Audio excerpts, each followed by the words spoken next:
Hello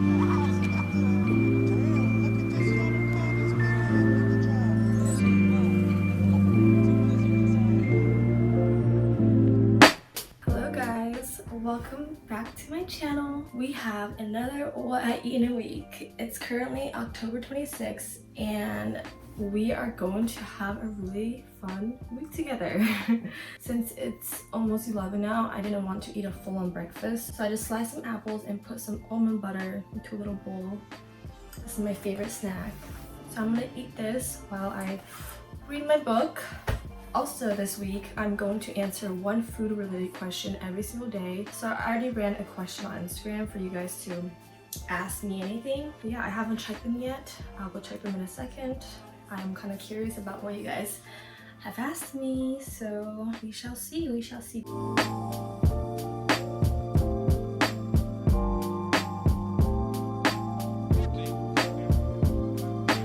So for lunch, we have this 鸡蛋瓜托.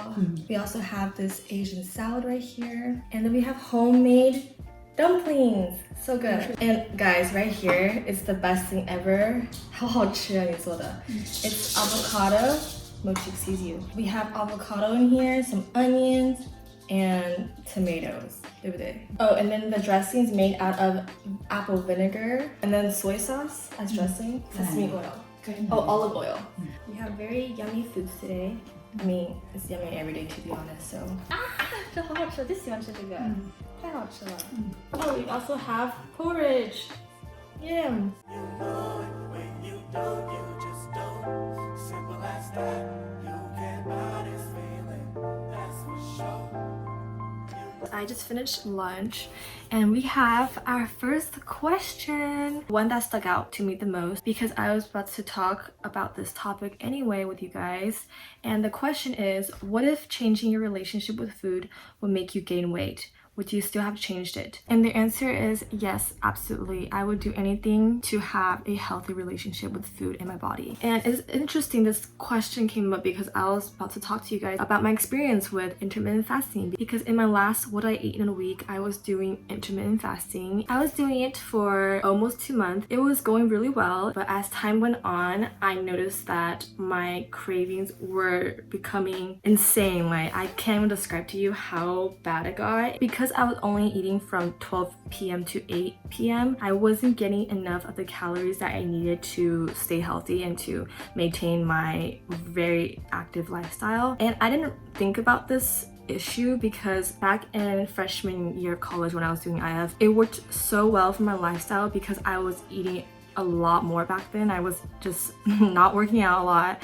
I was eating a lot, I was snacking, and I was definitely eating like higher calorie foods back then. So that's why it worked so well for me, because I was getting enough of the calorie intake that I needed every single day. But now that I am definitely more aware of the food that I put into my body and I am very active every single day, IF just did not work for me in the way that I did before. And I didn't think about this until it was like a month and a half into IF, and I was like, oh wait, like the reason why I feel even weaker now and that I am craving more is because my lifestyle has changed compared to before, and I cannot go about IF as I did before in the past. I knew that I had to stop.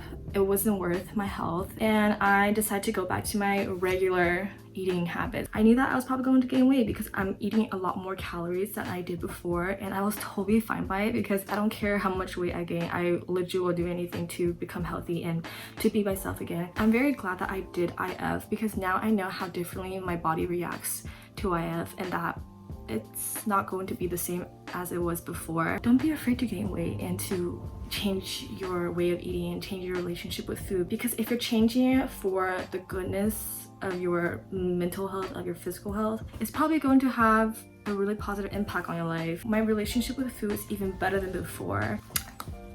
Oh, I wanna bite him. Alright, now I'm gonna go study. Fun. Love studying.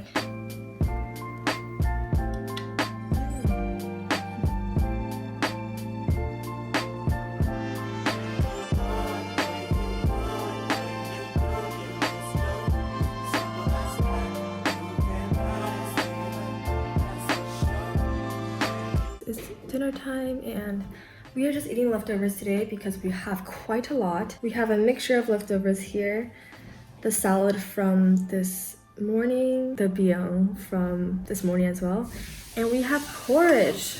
Yum! We love porridge in this household, so we're gonna eat. I'm hungry. It's been a long day.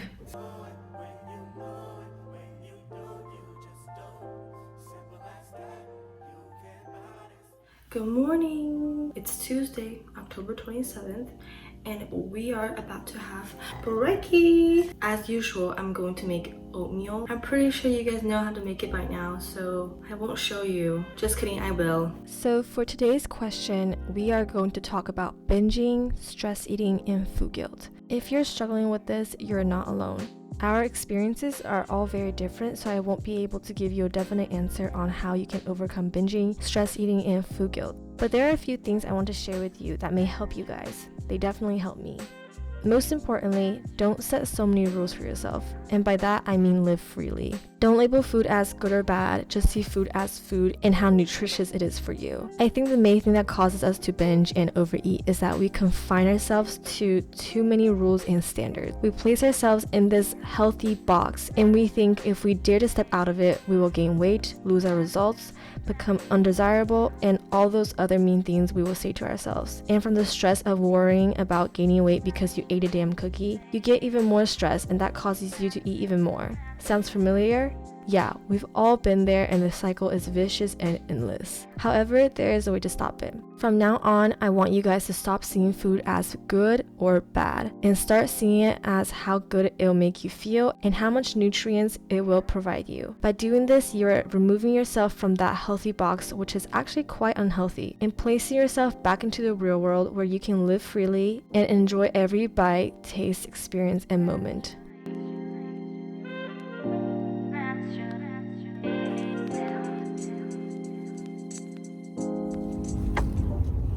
We got In-N-Out. I haven't had this in so long. My mom was craving it for some reason. I got a hamburger and she got a cheeseburger. And we also got light fries. But yes, I'm so excited. We're going home now to go eat. Where is it? Come here. Come to me. Dun-dun. So good.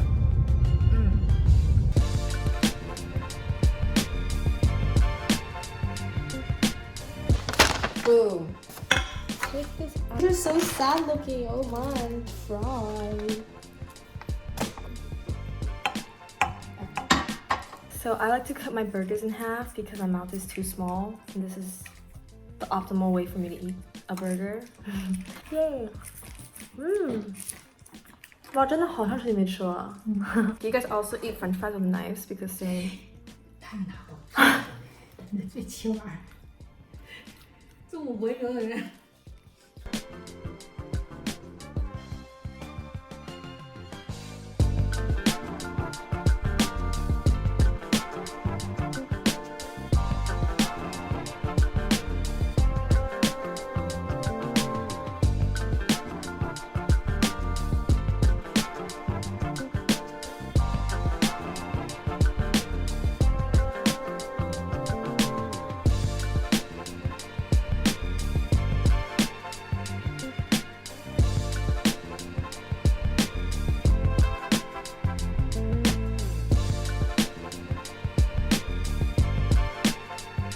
We're having hot pot today for lunch. Today we have squash right here, a staple for us. Lots of cabbage because we love cabbage. We have the beautifully frozen meat that does not look appetizing at all, but I swear this is the best meat ever. It's just frozen, that's why. Now we have a variety of little gluten balls, tofu, rice cakes, taro. We can't forget, if you guys are in the LA area and love kombucha like I do, you have to go to Erewhon because they have a whole wall of just kombucha. It's heaven. How magnificent that looks. Look at that. Oh, it's getting really foggy. But look at that. What are you doing here? You're not mommy. Why are you in mommy's seat? Alright, for Wednesday's question, you guys want to know what is the best way to practice self-control for food and how to portion control. So having self-control and knowing how to portion your meals are very important. Honing these skills will definitely benefit you in the long run. First things first, when it comes to self-control, remove temptations. That is one of the easiest ways to practice self-control because nothing is tempting you and forcing you to use your willpower. Training our willpower is good for our mental fitness, but we don't want to overwork it. Like a muscle, willpower needs to take breaks and to recover. So if you're always in a tempting environment, you will eventually crack and lose your ability of self-control. Removing those temptations will alleviate the unnecessary stress you don't need. Another thing is to live intuitively. So really connect and listen to what your body is telling you. Your body is never wrong, so trust it. Listen to your hunger signals and your craving signals. These two things are very different, and as you live intuitively, you will eventually decipher the differences very easily. Remember, you are always in control and you get to call the shots.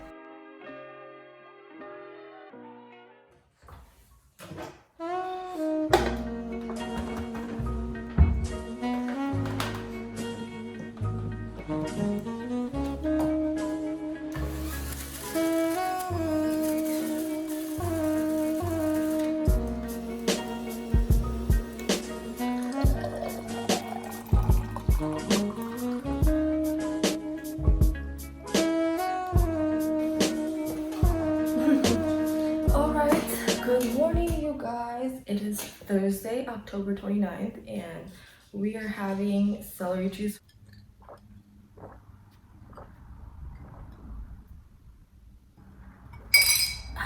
Oh, well, no, it was halfway done. Usually in the morning, I will listen to my jazz playlist. And, if you guys want to follow it, it's Stay Happy with Liz. Right now, I'm going to drink my celery juice, read my book.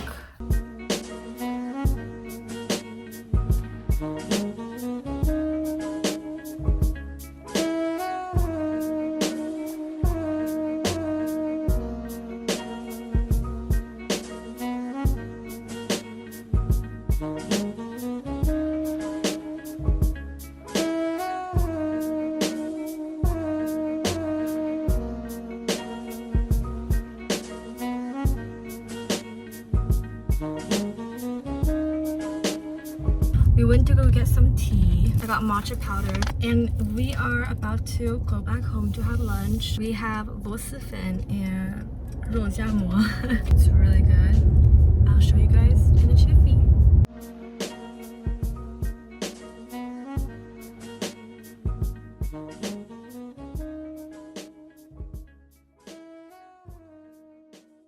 Okay guys, one of my bestest friends, she came over. It was so unexpected and look what she dropped off for me. She dropped off this beautiful bouquet of flowers and she also wrote this little note for me. I love her so much. Look at her handwriting. Look at this, it's so dainty. I'm going to read this and I'm probably going to cry. So for Thursday's question, we are going to talk about calories. I got many calories questions, and I think these are all great and amazing questions, but it also makes me sad to see that this number has such a huge influence on the way people approach fitness and health. For certain situations and purposes, counting calories is important, but if you just want to maintain a healthy lifestyle, I personally don't think calorie counting should be your main focus. It's good to have an idea of how much you should be consuming in a day, so go ahead and calculate your recommended calorie intake. It's always good to have a rough idea of how much you should be consuming, but you don't need to strictly follow it to maintain a healthy lifestyle. I never did. For me, I tried to eat around 1800 plus calories a day, but I never track my calories. I legit just eat when I'm hungry and listen to what my body is telling me. Sometimes I eat more, sometimes I eat less, but it's never intentional. It's always just about how I feel and what feels right. So if you like tracking calories and it works well for you, then great, go for it. But for others, keep in mind, you really don't need to. It's just a number and our health is not defined by a numerical value. Frozen bananas are the best bananas. My sister and I have been slicing and freezing our bananas since we can remember, and this is still our favorite dessert, our favorite snack ever. It's so good. Happy Friday, everyone! Today's food question is about weight loss. You guys want to know which type of food is good for weight loss but at the same time fulfilling, and what are some good habits for someone who's trying to lose weight? Well, I am here to tell you. Wholesome foods are your best friends. These are foods that retain their whole nutritional value. They are unrefined and unprocessed. So these are your veggies, fruits, grains, legumes, natural source of protein like meats, eggs, oats, fish, etc. Wholesome foods are actually very fulfilling. Just think about it. It's really easy to finish a whole bag of chips, but it'll take you some time and effort to eat a whole platter of wholesome foods. That is because these foods are abundant in nutrients and they fill you up with the best natural resources. And weight loss is 20% exercise and 80% eating. This means the foods you eat are very important. You can work out all you want, but if you're not eating the right foods, nothing will change. So focus on creating good eating habits by eating regularly, plentifully, and happily.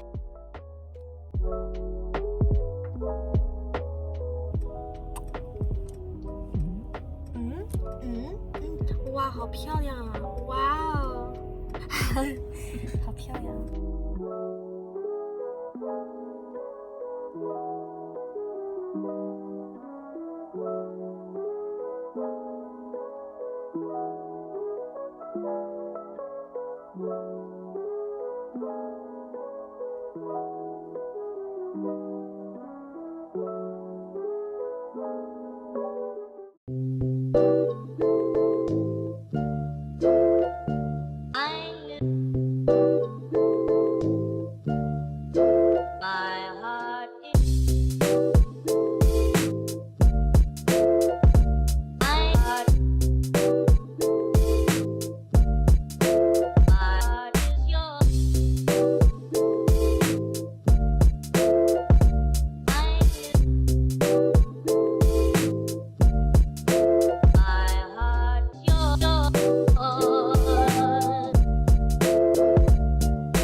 So I think it is the perfect time to answer some questions. And in celebration of this holiday, we will be answering questions about sweets and sugar. So the first question is, how often do you eat sweets? I'm assuming here by sweets you mean desserts and candy. And I don't have sweets very often, to be honest. It's not something that we usually have around the house, so I don't usually have sweets. It's not because I'm trying to avoid it or anything. Maybe it's like a Asian Chinese household thing, but we don't really eat sweets. Can cutting away sugar completely help in weight loss? If sugar is a huge part of your diet, then you should definitely think about cutting back a little bit on that. Sugar is very addictive. The more you have it, the more you want it. It's proven to be more addictive than crack cocaine. So I don't think you have to cut it out completely. I didn't do that, and I still don't. I still have sugar here and there. All in moderation, guys. All in moderation. All right, I'm gonna eat my persimmon, and I'll see you guys tomorrow. Stay spooky, bitches.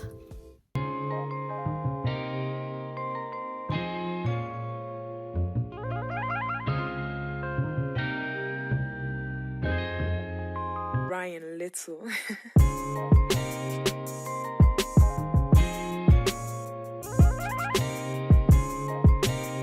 Good morning, you guys. This is not the best angle, but we're gonna have to make this work. So we're celebrating this beautiful month with some pancakes. This pancake is super easy to make. You only need 1 banana and 2 eggs. That's it.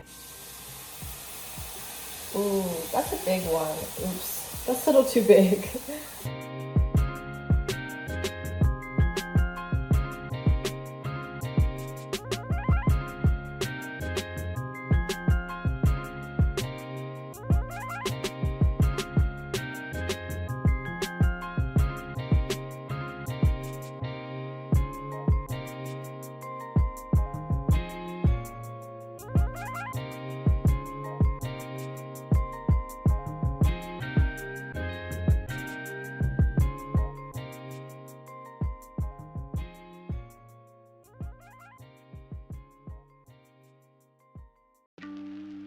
Okay, it is time for our last question. Do you have tips on how to eat healthy so I don't even want to eat junk food? And yes, I do. But I'm not going to share tips on how you can develop ways to never eat junk food, because that's unrealistic. I want to talk about the 80-20 rule. And no, I don't mean it in an economic aspect. That is for another subject. What I mean here is to eat 80% healthy and 20% unhealthy. It's quite unrealistic to be 100% healthy all the time. Like, are you sure you never want to eat a cookie again? Being healthy 80% of the time is enough, and it is what I think the most sustainable way to maintain a healthy lifestyle. So to wrap up all the questions that were featured in this video, the main takeaway here is don't see food as good or bad.